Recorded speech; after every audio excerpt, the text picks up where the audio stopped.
you were talking about moats, and this kind of reminded me of Alphabet, the parent company. Sure. It's a big position for us. So it's interesting that you're think that maybe Alphabet fits some of these characteristics. It's tricky to know with everything that's happening in AI, and I'm interviewing Sundar Pichai soon.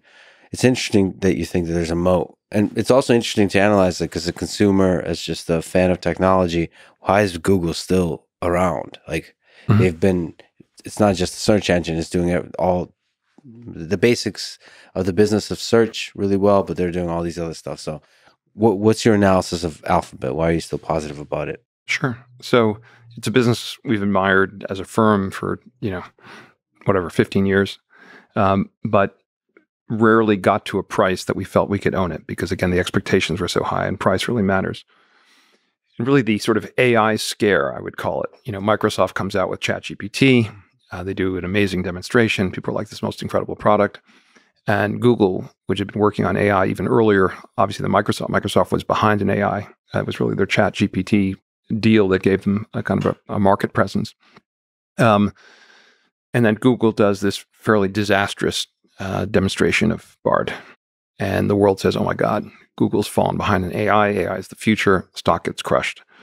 Google gets to a price around 15 times earnings, which for a business of this quality is an extremely, extremely low price. And our view on Google, one way to think about it, when a business becomes a verb, that's usually a pretty good sign about the moat around the business. So, you open your computer and you open your search, and very high percentage of the world starts with a Google, page in a one line.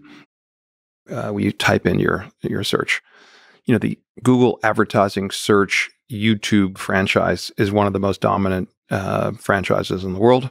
Very difficult to disrupt.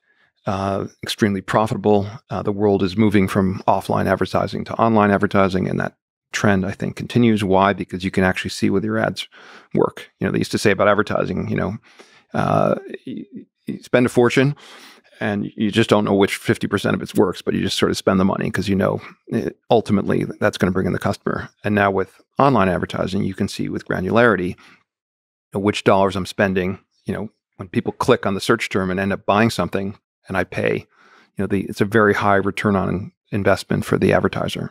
And they really dominate that business. Now, AI, of course, is a risk. If all of a sudden people start searching or asking questions of ChatGPT and don't start with the Google search bar, that's a risk to the company. And so our view, based on work we had done and talked to industry experts, is that Google, if anything, had a by virtue of the investment they've made, the time, the energy that people put into it, we felt their AI capabilities were, if anything, potentially greater than Microsoft ChatGPT, and that the market had overreacted.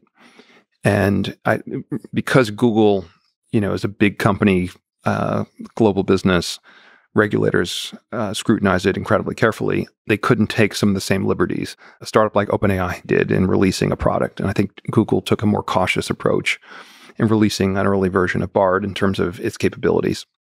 And that led the world to believe that they were behind. And we ultimately concluded, if any, they're tied or ahead, and you're paying nothing for that potential business. And they also have huge advantages by virtue. You think of all the data Google has, like the search data, all the various applications, email and otherwise, and the kind of the Google suite of products. It's an incredible data set. So they have more training data than pretty much any company in the world. They have incredible engineers. They have enormous financial resources.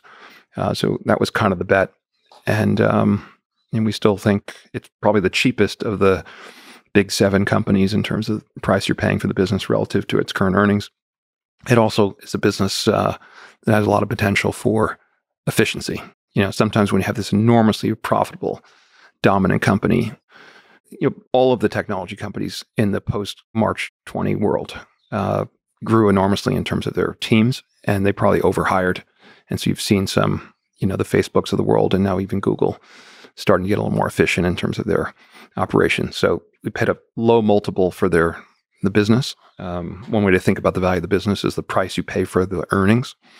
Or alternatively, what's the yield? If you flip over the price over the earnings, it gives you kind of the yield of the business. So a 15 multiple is about almost a 7.5% yield. And that earnings yield is growing over time as the business grows. That's compared to what you can earn lending your money to the government, 4%. That's a very attractive going in yield. And then there's all kinds of what we call optionality in all the various businesses and investments they've made that are losing money. They've got a cloud business that's growing very rapidly, but they're investing basically 100% of the profits from that business in growth. So you're in that earnings number, you're not seeing any earnings from the cloud business. And, they're one of the top cloud players. So very interesting, generally well-managed company with incredible assets and resources and dominance, and it has no debt. It's got a ton of cash. And so pretty good story.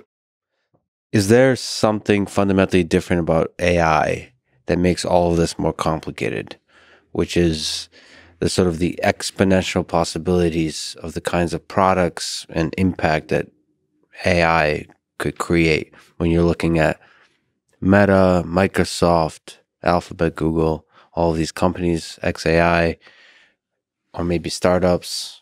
Like, is there some more risk introduced by the possibilities of AI? Absolutely. That's a great question. Business investing is about finding companies that can't be disrupted. AI is the ultimate disruptible asset or technology. And that's what makes investing treacherous, is that you own a business that's enormously profitable. Management gets, if you will, fat and happy. And then a new technology emerges that just takes away all their profitability. And AI is this incredibly powerful tool, which is why every business is saying, how can I use AI in my business to make us more profitable, more successful, grow faster, and also disrupt or protect ourselves from the incomings. It's a bit like, Buffett talks about a great business like a castle surrounded by this really wide moat, but you have all these barbarians trying to get in and steal the princess. And it happens. Kodak, for example, was an amazing, incredibly dominant company until it disappeared. Polaroid, this incredible technology. And that's why we have tended to stay away from companies that are technology companies, because technology companies, generally, the world is such a dynamic place that someone's always working on a better version. And, Kodak was caught up in the analog film world, and then the world changed. Well, Google was pretty fat and happy until ChatGPT came out. Yes. How would you rate their ability to wake up, lose weight, and be less happy and aggressively rediscover their search for happiness? I think you've seen a lot of that in the last year.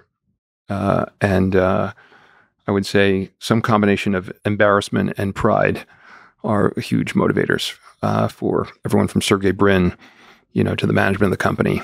And Demis Hassabis throw him into the picture, and all of DeepMind teams and the unification of teams and like all the shakeups. It was interesting to watch the chaos. I love it. I love it when everybody freaks out. Like you said, partly embarrassment and partly that competitive drive that drives engineers is great. I can't wait to see what there've been just a lot of improvement in the product. Let's see where it goes.